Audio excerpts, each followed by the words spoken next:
사람은 누구나 이 세상을 살다가 보면은 많은 시련을 겪을 때가 있습니다.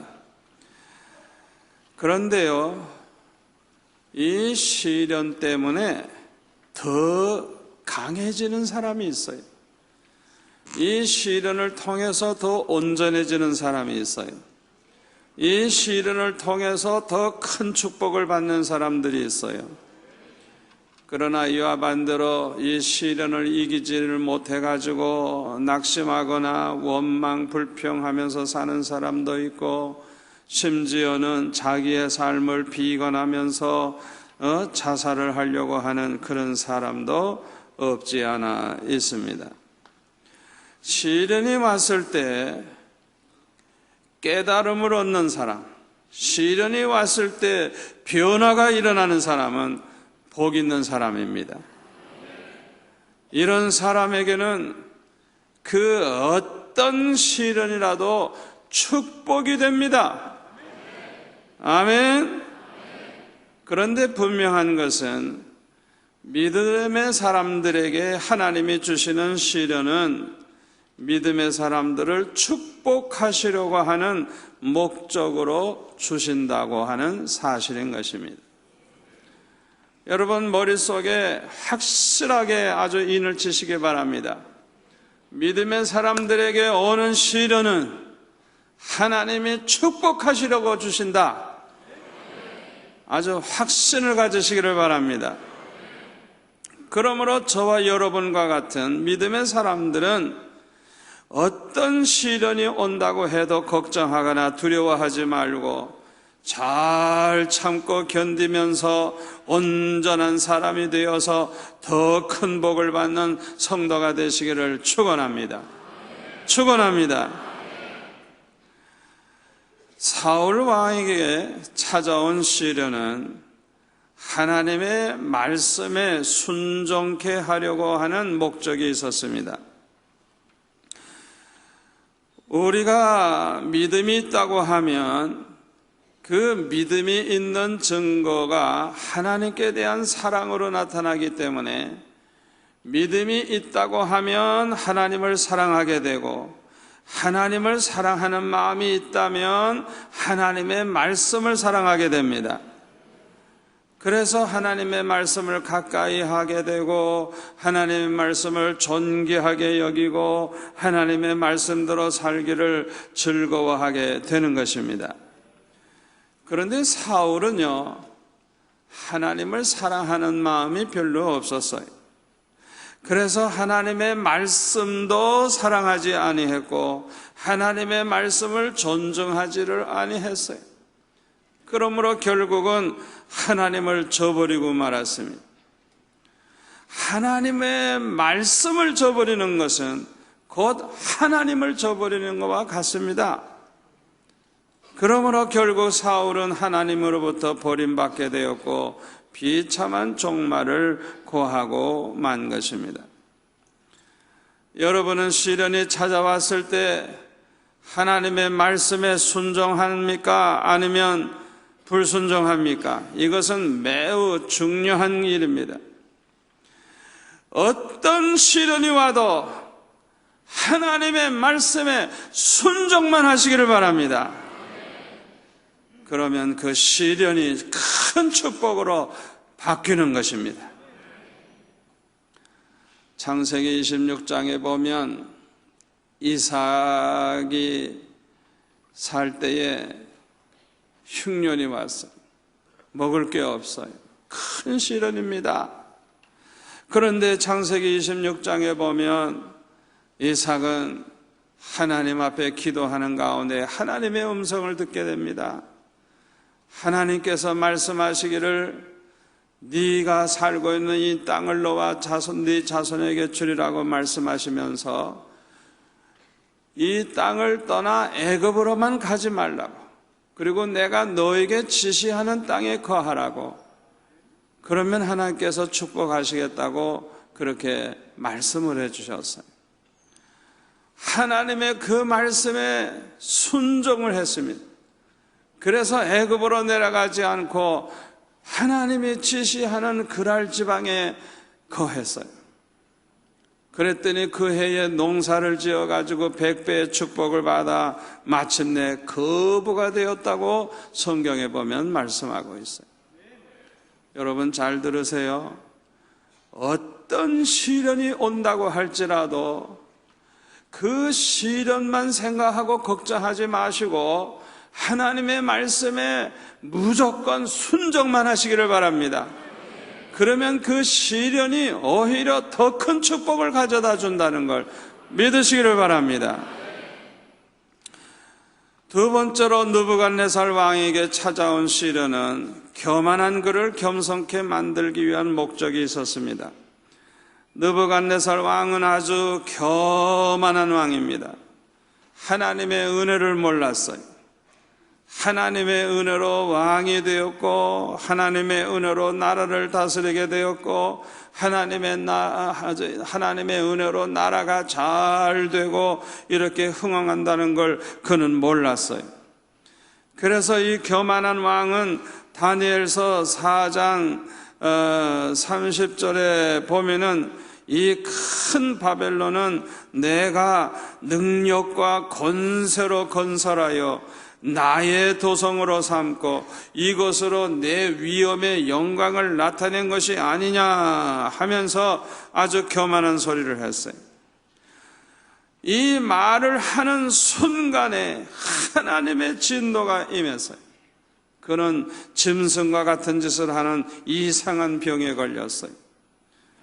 그래서 32절에 보니까 사람에게서 쫓겨나서 들짐승과 함께 살면서 소처럼 풀을 뜯어먹게 되었고 33절에 보면 몸이 하늘 이슬에 젖고 머리털이 독수리 털같이 자라났고 손톱은 새 발톱까지 되었다고 그렇게 말씀하고 있습니다. 하나님께서는 그 교만한 이 왕을 겸손케 만들기 위해서 이렇게 엄청난 시련을 주신 것입니다. 그리고 지극히 높으신 이가 사람의 나라를 다스리시며 자기의 뜻대로 그것을 누구에게든지 주시는 줄을 알기까지 깨닫게 될 때까지 이 시련이 계속되게 하여 주셨습니다. 그런데 거기 34절에 보면은 이 느부갓네살 왕의 고백이 나옵니다. 그 기한이 참에 나 느부갓네살이 하늘을 우러러 보았더니 내 청명이 다시 내게로 돌아온지라. 이에 내가 지극히 높으신 이에게 감사하며 영생하시는 이를 찬양하고 경배하였더니 그 권세는 영원한 권세여 그 나라는 대대에 이르리로다. 땅의 모든 사람들을 없는 것 같이 여기시며 하늘의 군대에게든지 땅의 사람에게든지 그는 자기 뜻대로 행하시나니 그의 손을 금하든지 혹시 이르기를 내가 무엇을 하느냐고 할 자가 아무도 없도다.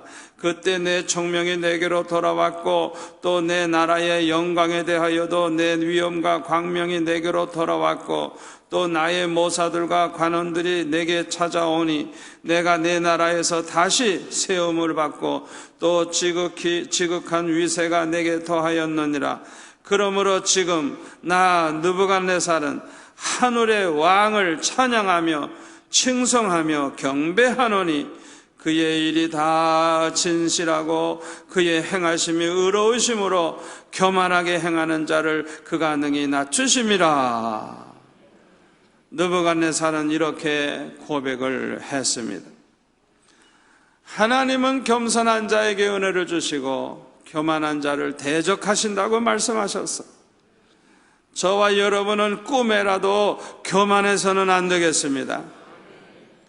우리 하나님은 교만한 자를 겸손케 만들기 위해서 시련하신다는 걸 우리가 기억을 해야 돼요. 세 번째로 광야에 있는 이스라엘 백성들에게 찾아온 시련은 옛사람을 새사람으로 만들어서 저주받을 땅을 적과 그리 흐르는 땅으로 만들 수 있는 사람으로 만들기 위한 목적이 있었습니다. 저주받은 땅을 젖과 꿀이 흐르는 땅, 이 축복의 땅으로 만들려고 하면 먼저 사람이 변화되어야 합니다. 아멘. 사람이 변화되지 아니하면 변화되지 못한 사람은 그 땅을 변화시킬 수가 없어요. 애굽에서 400년 동안 노예 생활을 하면서 가지게 된 노예 근성을 가진 그대로 가지고 노예 근성을 그대로 가지고 있어 가지고는 결코 저주받은 땅을 젖과 꿀이 흐르는 땅으로 만들 수가 없는 것입니다.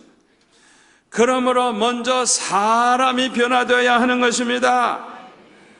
그래서 우리 하나님께서는 이 광야에 있는 이스라엘 백성들에게 시련을 주신 것입니다. 그러나 여호수아와 갈렙 외에는 모두가 다 그 많은 시련을 당하였으면서도 끝까지 변화되지를 아니했어요. 그래서 여호수아와 갈렙 외에는 모두가 다 버림을 받고 광야에서 다 죽고 말았습니다. 이 얼마나 안타까운 일입니까? 성경에 보면요, 가나안 땅은 너무나도 죄악이 관영해서 멸망할 수밖에 없는 그런 저주받은 땅이었습니다. 그래서 하나님께서는 이스라엘 백성들을 심판의 도구로 삼아서 그들을 전멸시키기로 계획을 하셨던 것입니다. 그러나 변화되지 아니한 사람을 하나님은 쓰실 수가 없으셨습니다.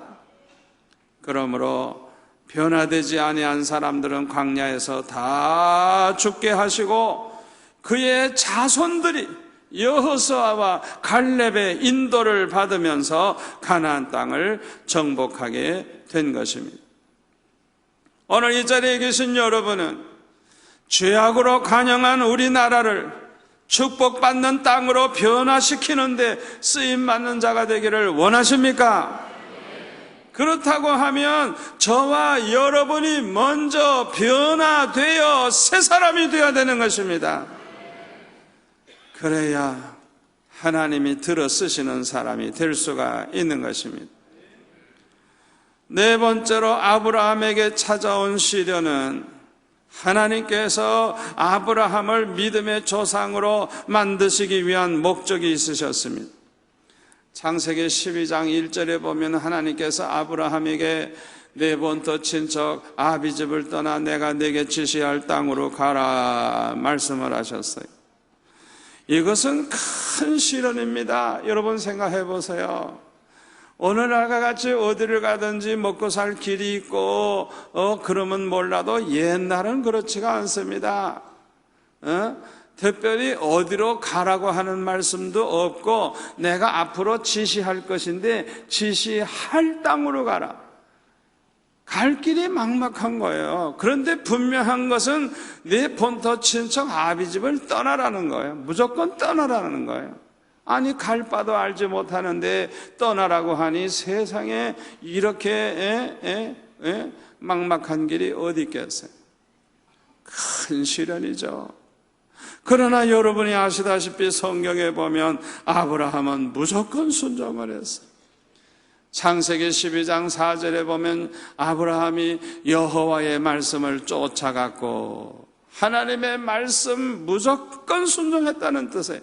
동으로 가라 그러면 동으로 가고 서로 가라 하면 서로 가고 하나님 인도하시는 대로 갈 바를 알지 못하면서 그냥 하나님 말씀하시는 대로 따라가는 거예요. 무조건 순종하는 거예요. 그리고 창세기 22장에 보면 하나님께서는 100세에 낳은 독자 이삭을 번제로 드리라고 또 말씀을 하십니다. 이거는 정말 큰 시련입니다.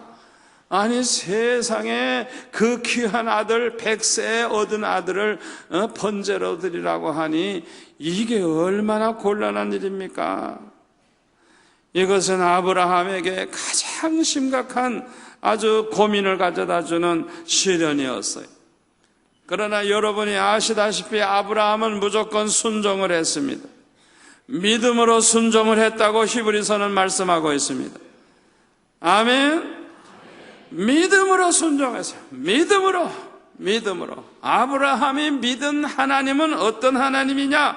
죽은 자를 살리시는 하나님. 자기가 번제로 죽여도 하나님이 살리실 줄을 믿는 그런 하나님. 또 없는 것을 있는 것 같이 부르시는 하나님. 그야말로 전지전능하신 하나님, 신실하신 하나님으로 믿었던 것입니다. 이렇게 믿음으로 순종을 하니까 이 아브라함은 믿음의 조상이 되었고, 어디로 가든지 하나님이 함께 하시고 축복을 해 주셨어요. 그리고 그의 자손이 하늘의 별과 같이 번창하는 그런 축복을 받았고, 하나님께서 아브람이라고 하는 그의 이름을 아브라함이라고 아예 이름까지 고쳐주셨어요. 아브라함은 큰아버지라는 뜻이 있지만 아브라함은 열방의 아버지라고 하는 뜻이 있어요. 얼마나 영광스러운 이름입니까? 그리고 아브라함은 모든 믿는 자의 조상이 되는 축복을 받았어요. 이렇게 아브라함에게 찾아온 시련은 아브라함에게 놀라운 축복을 가져다 준 것입니다. 아멘. 다섯 번째로 야곱에게 찾아온 시련은 야곱으로 하여금 하나님의 사랑을 받는 자로 만들기 위한 목적이 있었습니다. 이 야곱의 시련은 야곱이 형 에서의 그 장자의 명분을 빼앗고 형 에서가 받을 축복을 가로채므로서 이제 시작이 되었습니다. 장자의 명분도 빼앗겼죠. 축복도 잃어버렸죠. 화가 난 이 형 에서는 이를 갈면서 두고 보자. 이제 아버지가 이제 뭐 얼마나 더 살겠노? 아버지만 돌아가시기만 하면 너는 이제 죽었다. 아예 그냥 죽이기로 결심을 했는데 중얼중얼 하면서 말하는 걸 어머니 리브가가 들었어요. 그 말을 들으니까 이제 큰일 났습니다. 야곱은 이제 맞아 죽을 것이고 형에서는 동생을 죽였으니 어떻게 거기서 살겠어요? 도망갈 거 아니에요? 그러니까 한순간에 두 아들을 다 잃어버리는 결과가 되는 거예요. 그래서 리브가는 이 둘째 아들 야곱으로 하여금 외삼촌 라반의 집에 좀 피해 있으라고 도망가도록 그렇게 만들어서 이 야곱은 그야말로 도망갈 수밖에 없는 그런 신세가 되었어요. 야곱이 도망간다고 해서 안심되는 거 아닙니다. 사냥꾼인 형 에서가 따라오면요 붙잡혀 죽는 거는요 그건 시간 문제예요. 형 에서는 사냥꾼이에요. 펄펄 날라요. 그냥 이산저산을 뛰어다니면서 짐승을 때려잡는 그런 사냥꾼이니까 야곱이 먼저 도망갔다고 해도 이 에사가 따라가면 얼마든지 붙잡아 죽일 수가 있어요. 이것은 야곱에게 큰 시련인 것입니다. 너무너무 위기인 것입니다.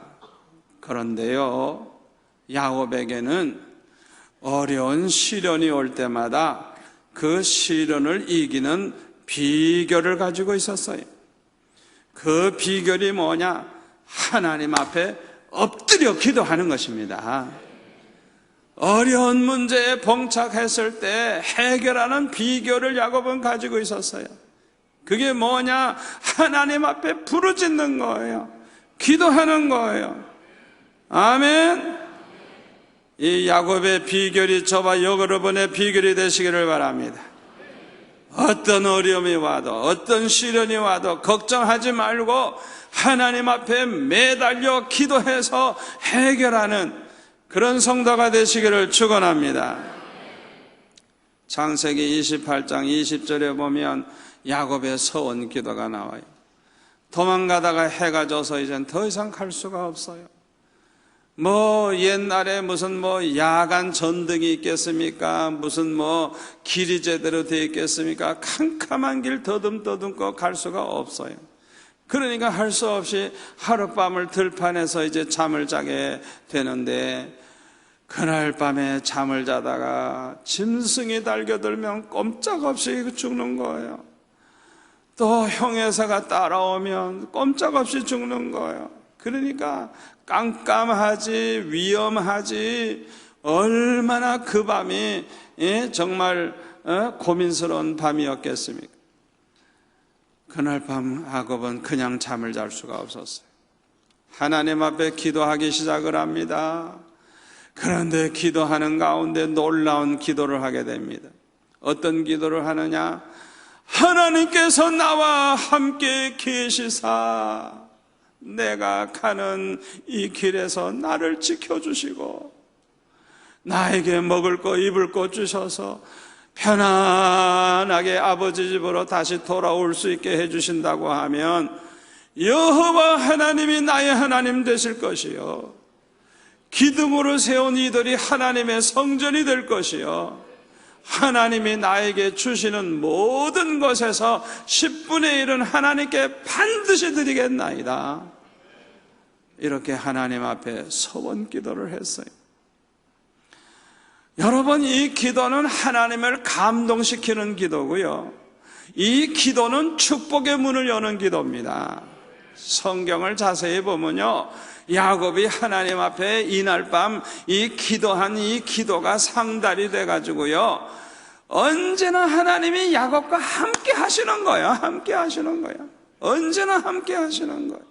야곱이 하는 일마다 다 잘 되고 축복을 받아가지고 외삼촌 라반의 집에 가가지고는 처음에 가서 보니까 뭐 가난하게 사는 뭐 보잘것없는 집안인데, 야곱이 가서 일을 하면서부터 엄청난 축복이 임하기 시작하는데, 성경에 보니까 야곱이 거부가 됐다 그래서 거부가 됐다.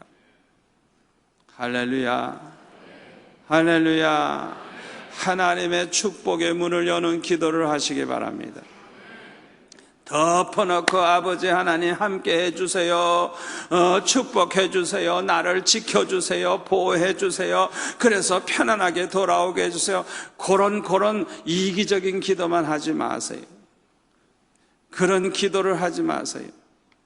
야곱처럼 하나님을 위한 그런 하나님이 기뻐하시는 그런 꿈과 소원을 가지고 축복을 구하시기 바랍니다. 하나님을 위해서 나는 이렇게 살고 싶습니다, 내가 이렇게 살기를 원합니다, 내가 이렇게 살겠사오니 나에게 이렇게 축복해 주세요. 그렇게 기도하세요. 학교 입학을 위해서 기도해도 덮어놓고 학교 합격되게 해달라고, 그거는 이 불상 앞에 비는 사람과 똑같은 거예요. 그런 기도하지 마세요. 저는 어떻게 기도했는 줄 알아요? 대학교 갈 때, 아버지 내가 대학교 감으로서 하나님을 영광을 위해서 사는데 유익하다고 하면 합격만 시키지 말고 학비까지 몽땅 주십시오. 그러나 내가 대학교 가서 교만해지고 방탕하고 죄를 범하고 하나님의 뜻대로 살지 않는다고 하면 제발 내 길을 좀 막아주세요, 떨어지게 해주세요. 하나님 앞에 그렇게 기도했어요. 1년 동안 계속 언제나 똑같은 기도했어요. 똑같은. 내 마음을 다진 거예요. 내가 대학교 간다면 하나님의 영광을 위해서 사는데 유익한 그런 대학 공부를 할 것이고, 내가 대학교 가서 그냥 다른 학생들처럼 그저 죄나 짓고 쓸데없이 교만해지고 그렇게 한다고 하면 난 그런 대학교 가기 싫다. 그냥 떨어지게 해달라. 오히려 그런 기도를 했더니 합격 발표하기도 전에 미리 장학생이 돼가지고 미리 돈이 왔어요. 미리. 예? 그래가지고 기다렸다가 합격 발표 난 다음에 돈을 쓰기 시작을 했어요. 엄청난 돈이 왔어요. 그러니까 내가 하고 싶은 거 다 하고도 남았어요.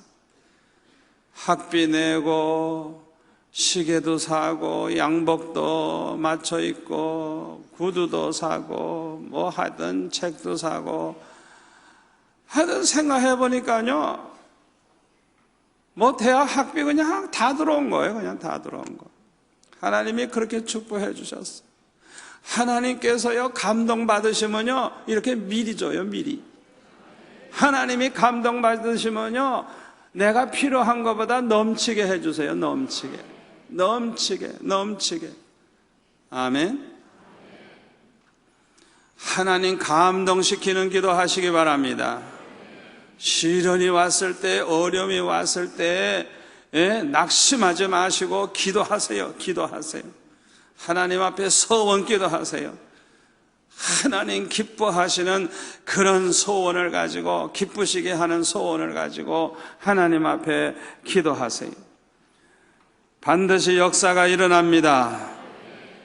그리고 창세기 32장 24절 이하에 보면 약복 강가에서 야곱은 또 기도합니다. 20년 만에 이제 돌아올 때 형 에서가 군대를 데리고 온다는 소식을 들으니 이거 큰일 났어요. 온 가족을 이제 강을 다 건너가게 하고 자기 혼자 남았습니다. 이제 그냥 건너가느냐 마느냐 하다가 건너가지를 못하고 약복 강가에서 밤새도록 기도합니다. 너무너무 심각한 기도를 그가 할 때에 천사가 와서 야곱과 씨름을 합니다. 환도뼈가 부러져 가면서까지 결사적으로 기도합니다. 축복하지 아니한다고 하면 절대 놓아주지 않겠다고 하면서 붙잡고 늘어지는 거예요. 그러니까 이 야곱의 환도뼈를 쳐버리니까 부러져 가지고 그 다음부터는 쩔뚝쩔뚝하게 됐죠. 이 야곱이 어려운 시련이 올 때마다 그 시련을 축복으로 바꾸는 비결이 뭐냐? 목숨 걸고 기도하는 거. 그게 야곱의 비결이에요. 아멘. 그래서 이 야곱은 어떤 시련이 와도 해결을 하고 오히려 축복을 받았어요.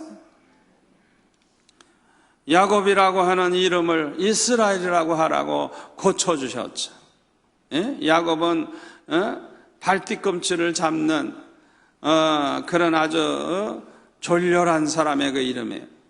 그런데 이스라엘은 하나님과 씨름을 해서 이겼다고 하는 승리자, 하나님과 겨루어서 이겼다고 하는 그런 영광스러운 이름이에요.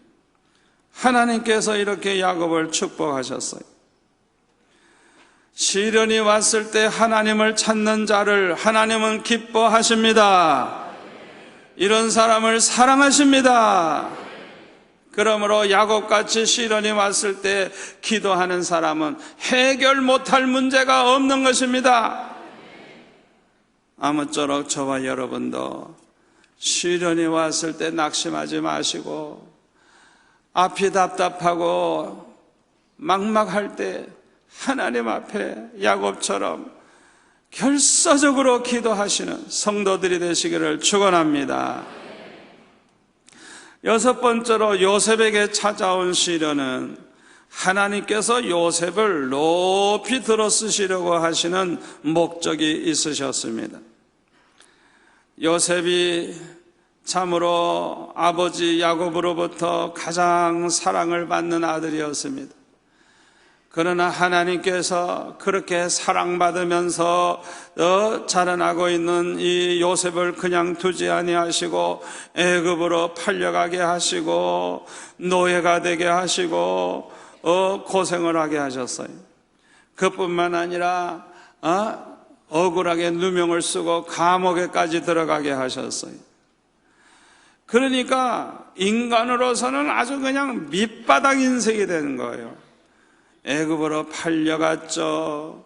노예가 됐죠. 이제는 감옥에 들어가서 언제 죽을지 모르는 그런 죄수가 됐죠. 더 내려갈래야 내려갈 수 없는, 우리 인간이 당할 수 있는 시련 가운데 아주 최악의 시련, 가장 어려운 그런 시련을 당하게 되었어요. 그러나 성경에 보면 믿음이 있는 이 요셉은 이렇게 엄청난 시련이 왔어도 낙심한 적이 없어요. 할렐루야. 낙심하지 않았어요. 그뿐만 아니라 그렇게 아주 위험한 유혹을 받았을 때도 신앙의 지조를 지켰어요. 누가 보든지 안 보든지 하나님 앞에서 정직하게 사는, 하나님 앞에서 거룩하게 사는, 여러분 이런 성도들은요 하나님이 책임져 주십니다. 책임져 주십니다. 어디를 가든지 하나님이 책임져 주십니다. 여러분 이런 성도가 되시길 바랍니다. 뭐 누가 있다 그래서 점잠 빼고 없다 그래서 뭐 함부로 말하고 함부로 행동하고 그런 이중적인 사람 되지 마시고, 누가 있든지 없든지 보든지 안 보든지 하나님 앞에서 정직하게 사는, 하나님 앞에서 거룩하게 사는 그런 성도가 되시기를 바랍니다. 이런 성도를 하나님이 지키시고 보호하시고 이런 사람을 높이 들어 쓰시는 줄 믿습니다. 성경에 보면 요셉은 이렇게 감옥에 들어가 있을 때 언제 죽을지 모르는 그런 가운데 살면서도 언제나 하나님의 말씀대로 살면서 맡은 일에 충성을 했어요. 그러니까 하나님께서 어떻게 하셨어요? 그와 함께 하셔서 그 감옥의 모든 살림을 다 하는 그런 사람이 돼가지고 아예 간수장이 열쇠꾸러미를 아예 요셉에게 맡겨서 마치 간수장과 같은 일을 혼자서 다 하는 그런 이제 축복을 받았어요. 이러한 요셉을 하나님께서는 애굽의 총리가 되게 하시고 이 요셉을 크게 들어 쓰셨습니다. 저와 여러분에게도요, 어떤 시련이 왔다고 할지라도 요셉처럼 하나님이 함께 하시는 사인만 나타난다고 하면 아무것도 걱정하지 마시기를 바랍니다. 어떤 어려움이 와 있어도 하나님만 함께 하시는 사인이 나타나면 걱정할 필요가 없어요. 하나님이 함께 하시는 사인만 나타나면 모든 게 형통하든지 아니면 합력하여 선을 이루든지 아니면 전화위복이 되는 역사가 일어납니다. 믿으시기를 바랍니다. 그래서 날마다 하나님이 함께 하시는지 안 하시는지 그 사인만 여러분들이 아주 관심 있게 찾아보세요. 하나님이 함께 하시면요 희한한 일이 벌어집니다. 꼭 우연의 일치와 같은 일이 벌어져요. 희한한 일이 벌어져요.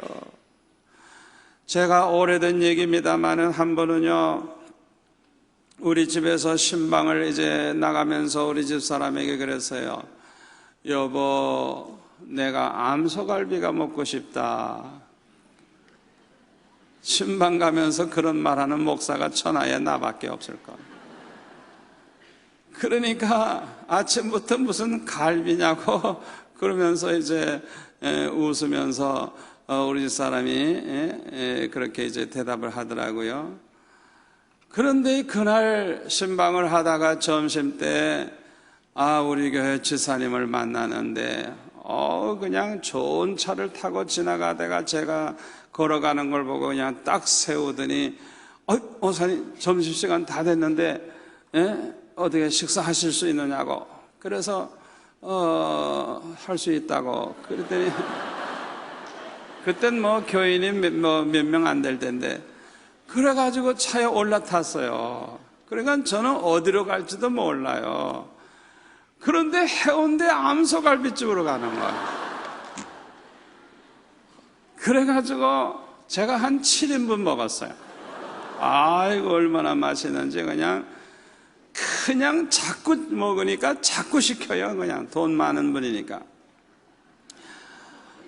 그런데요, 그 갈비를 그냥 막 먹고 뼈가 이렇게 쌓였잖아요. 이 뼈가 아까워요. 우리 집 강아지가 있었거든요. 그래서 제가 그 강아지를 이제 먹이기 위해서 이 뼈 좀 싸달라 그래가지고 뼈를 싸가지고 제가 집에 이제 데려다 줘서 그 차를 타고 집에 왔는데 들어가면서 여보, 내가 아침에 암소갈비 먹고 싶다 그랬지. 이건 내가 먹은 뼈다구야.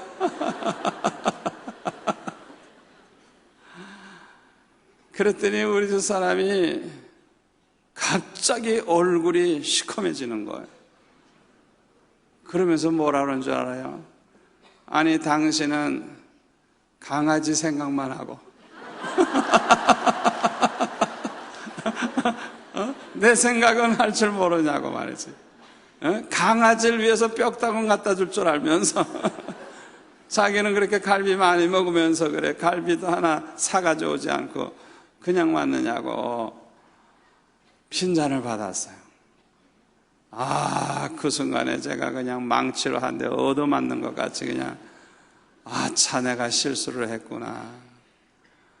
왜냐하면 그럴 때 제가 그 갈비 그저 한 2인분이고 3인분이고 싸달라면 얼마든지 싸줄 텐데 제가 그 생각을 못했어요.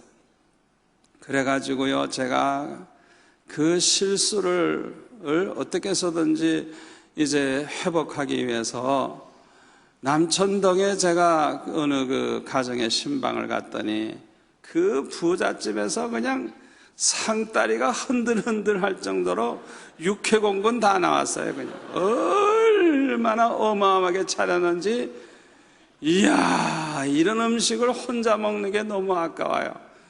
그래서 제가 기도를 하고 먹어야 되는데 저는 안 먹고 앉아가지고 안 넘어간다 이러고 앉아 있었더니 아이고 센스가 빠른 어느 집사님이 후다닥 나가더니 차 타고 그냥 우리 집사람 데리고 온 거예요. 그래가지고 제가 암소갈비 때문에 내가 잘못한 거 보상을 했어요. 그래, 그 다음부터는 혼자 신방 안 가요.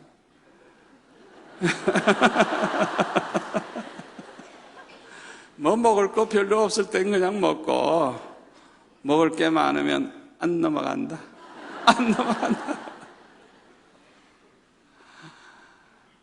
글쎄 아침에 그렇게 얘기했는데 어떻게 점심 때 그런 일이 일어납니까? 그게 우연입니까? 하나님이 행하시는 거예요. 하나님이 함께 하시는 증거가 그렇게 나타나요. 여러분들이 생각을 하고 있는데 생각하는 게 이루어지는 거예요. 그 하나님 함께 하시는 증거입니다. 여러분들에게 그런 역사가 일어난다고 하면 어떤 시련이 왔어도 어떤 고난이 왔어도 걱정하지 마세요. 모든 문제가 풀릴 것입니다. 전화위복이 될 것입니다. 합력하여 선을 이룰 것입니다. 할렐루야 하고 감사하세요. 그냥 하나님이 함께 하시는 그런 사인만 나타나면 그냥 할렐루야, 그냥 모든 해결이 다 될 걸 믿으시고 할렐루야로 영광 돌리시기를 바랍니다.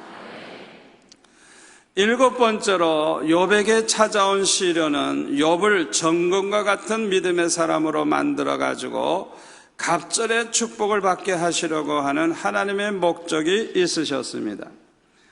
오늘 보면 욥기 23장 10절에 보면 그러나 내가 가는 길을 그가 아시나니 그가 나를 단련하신 후에는 내가 순금같이 되어 나오리라.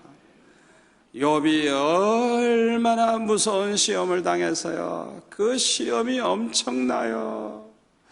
그런데 이 욥은 믿음이 있어서요, 하나님께서 나를 지금 단련하고 계시다는 거예요. 단련하고 계시는데 내가 이렇게 단련받은 다음에는 아주 정금과 같이 순금과 같이 되어 내가 나오리라. 그런 사람이 될 것을 믿음으로 이렇게 고백을 했어요.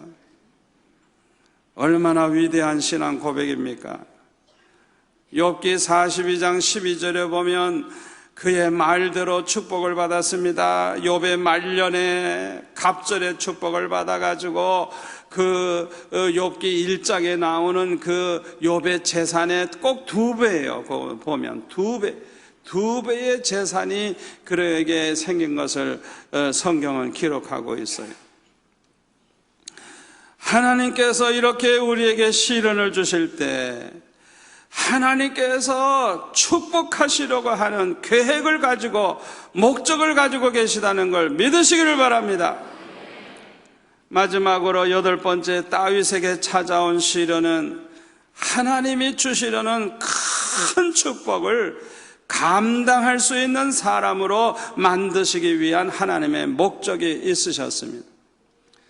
솔로몬은 하나님이 주시는 큰 축복을 감당치 못해가지고 타락을 했어요. 그리고 불행한 사람이 되었어요. 하나님은 저와 여러분이 감당할 수만 있다고 하면 얼마든지 축복하시기를 기뻐하시는 하나님이심을 믿으시기를 바랍니다. 우리 하나님은 인색한 하나님이 아니에요. 창세기에 보면 하나님께서는 사람을 만드시고 나서 무조건 축복하시는 걸 볼 수가 있어요. 이 모든 것을 너에게 주노라, 다스려라, 정복하라, 취하라.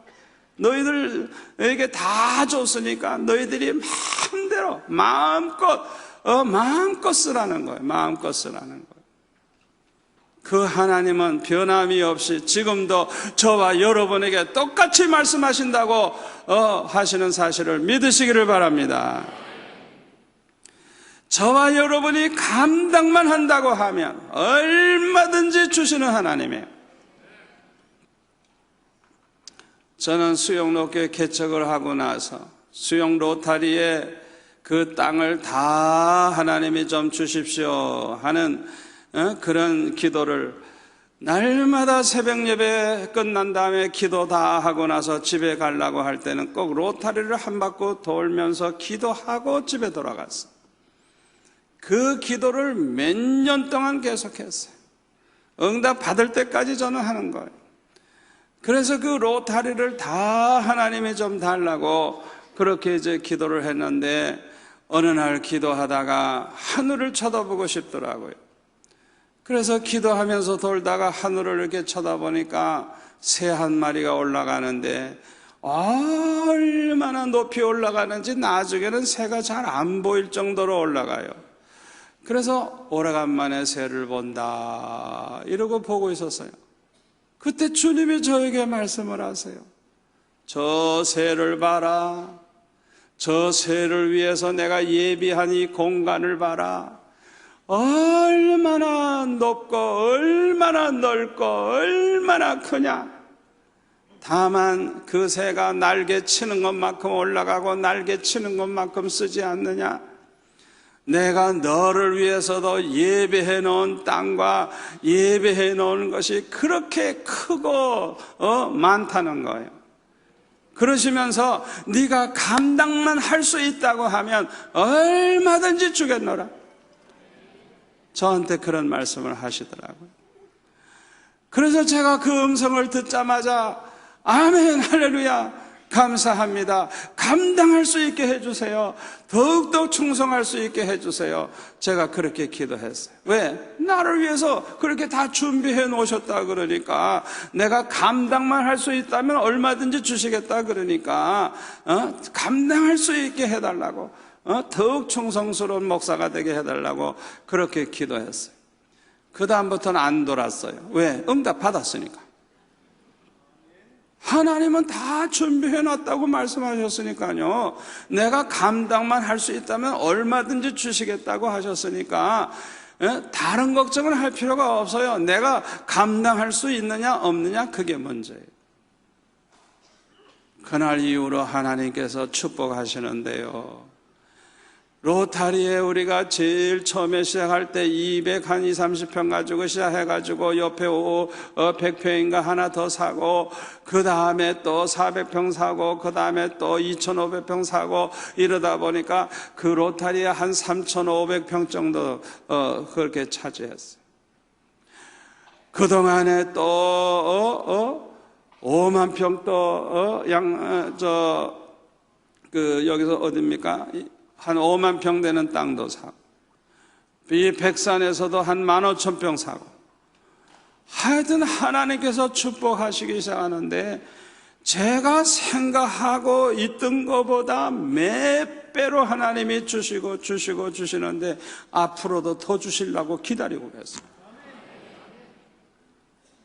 그러니까 저는요, 어떻게 감당하느냐, 그게 숙제예요. 숙제가 어떻게 감당하느냐. 하나님께서는 다 준비해 놓으셨는데 그 축복을 내가 어떻게 감당하느냐, 그게 숙제예요. 하나님의 축복을 감당한다는 게 뭐냐? 아무리 축복받아도 교만해지지 않는 겁니다. 아무리 축복받아도 딴청하지 않는 거예요. 방탕하지 않는 거예요. 한눈 팔지 않는 거예요. 그게 얼마나 중요한지 몰라요. 저는 이렇게 목회에 큰 축복을 받고 있습니다마는 이를 위해서 하나님은 저를 큰 시련 가운데 길러주셨어요. 초등학교 때부터 대학교까지 하나님께서 물질의 고난을 주시는데 초등학교 때보다 중학교 때는 더 어렵고 고등학교 되니까 더 어렵고 대학생 되니까 이거는 오갈 데가 없을 정도로 어려웠어요. 너무너무 어려우니까 하나님 앞에 기도하기를, 아버지, 도대체 내 믿음이 얼마나 시시하길래 이렇게 물질 가지고 나를 달달 볶습니까?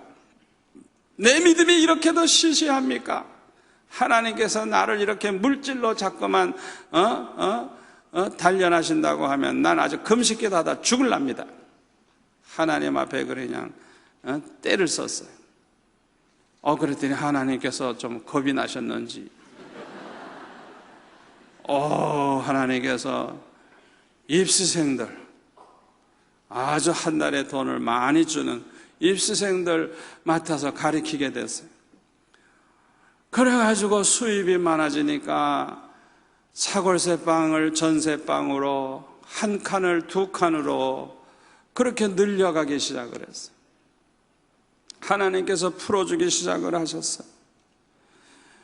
그러다가 제가 이제 장가 들면서 부목사가 되면서 그때부터는 사는 집 걱정도 할 필요가 없었고 먹을 걱정할 필요도 없었고 모든 물질의 신호는 끝나고 말았어요. 그런데 제가 대학교 졸업할 때까지는 너무너무 어려웠는데요. 대학교 4년 동안에는 입시생들을 맡아가지고 대여섯 명씩 가르쳤는데 밤 12시까지 가르치고 새벽 5시에 일어나서 또 가르쳐야 되는 거예요. 그러니까 4년 동안을 5시간 이상 잠을 잘 수가 없는 거예요. 사람이라는 건 이게 잠 못 자면 아주 말라 죽는 겁니다. 그러니까 몸에 진액이 다 빠지는 거예요. 그렇게 하나님이 저를 그냥 학교 갔다가 오면 애들 가르쳐야지, 또 교회 가야지, 교회 일은 맡아서 다 하니까. 그러니까 학교에서 공부할 시간이 없어서 데모할 때, 휴강할 때, 그럴 때 도서관에서 공부하지, 저는 그렇지 않으면 공부할 시간이 없어요. 그러니까 공부도 제대로 못하고 시간에 쫓기고 밤낮 교회, 학교, 가정교사 이 세 가지에 그냥 완전히 4년 동안을 그냥 정신없이 그냥 시간을 보냈어요. 그러다가 졸업을 하게 된 거예요. 졸업식 하고 나서 제가 교회에 와서 기도할 때 4년 동안을 돌이켜보니까 이거는 대학생활이 아니야. 이거는 완전히 전쟁한 것과 같아. 아버지, 도대체 이게 뭡니까? 내 대학생활이 이게 뭡니까? 아버지, 공부도 제대로 못했고 미팅도 못하고 아버지, 도대체 이게 뭡니까? 하면서 하나님 앞에 하소연하면서 기도할 때 주님께서 말씀을 하셨어요. 내가 너를 이렇게 묶어놓지 않으면 네가 목사가 될 것 같으냐? 저를 묶어놓으셨대요. 아예 그냥 딴청 못하도록 그냥 묶어놓으셨대요. 그래가지고 공부하고 애들 가르치고 교회 일하고 그거 외에는 다른 걸 못하도록 묶어놓으셨다는 거예요. 완전히 하나님의 종을 만들기 위해서 그렇게 하셨다는 거예요. 그러니까 저는 그 어려움 가운데서 항상 눈물로 기도하고 하나님의 말씀 묵상하고 그렇게 살았는데, 알고 보니까 하나님께서 저를 하나님의 마음에 합한 하나님의 종을 만들기 위해서 그렇게 남다른 시련을 하셨다는 걸 저는 깨닫게 된 것입니다. 오늘 이 자리에 계신 여러분들 가운데도 저와 같이 그런 시련을 당하시는 분들이 많이 계실 줄로 압니다. 하나님의 목적이 있고 뜻이 있다는 걸 기억하시기를 바랍니다. 하나님께서는 저와 여러분을 사랑하시기 때문에 저와 여러분을 축복하시기 위하여, 크게 들어쓰시기 위하여, 하나님의 영광을 위하여 하나님의 뜻을 가지고 연단하시고 실현하신다는 걸 믿으시기를 바랍니다. 절대로 우연히 그런 시련이 오는 거 아니에요. 하나님의 목적이 있어요. 다윗도 시련이 올 때마다 늘 하나님의 말씀을 묵상하고 늘 깨어 기도했습니다.